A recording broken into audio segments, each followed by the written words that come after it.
Мәктәп ишек алды аллы-гилле төсләргә күмелгән. Асфальтта рәсемнәр, аларда Кремль, Кояш, әлем сурәтләнгән. Кояшкай мәктәп яны лагерына йөрүче Эвелина Цой, Диләрә Шакурова, Илзирә Төхвәтуллина рәсеме дә әллә кайдан игътибарны үзенә тарта. Мы рисуем флаг России, цвета. Без Россия әлеме ясыйбыз, ак, зәңгәр, кызыл төсләр. Без алдан кичкенә итеп ясамакчы идек. Аннан зур һәм матур итеп ясарга ниятләдек. Большой будет этот самый активный и красивый. Илгина Гатина исә кайын рәсеме ясаган, ни өчен әлеге агач һәм әлемнәрнең төсләрен ни аңлатканны яхшы белә ул. Флаг это значит уважение к родине. Әлем ул туган илгә хөрмәт, һәр төснең үз әһәмияте бар. Ак төс тынычлык, чисталыкны, зәңгәр күкне, кызыл туган ил өчен түгелгән кан, көч дигәнне аңлата. Синее небо. Алга таба да безнең илдә шулай тынычлык булсын.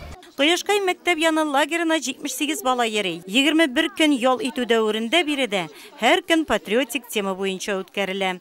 Кояшкай мәктәп яны лагере легенда хәрби патриотик юнәлешендәге программа нигезендә эшли. Безнең максат балаларда кичкенәдән үк туган җиргә мәхәббәт тәрбияләү.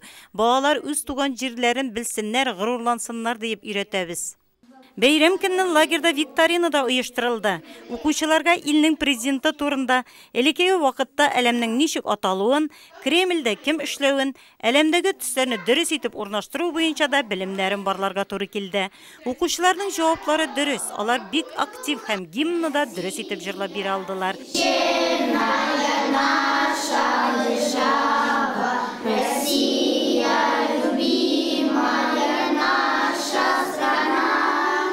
Мәктәп яны лагерында герой шәһәрләрне сурәтләнгән рәсемнәр бәйгесе дә үткәрелгән.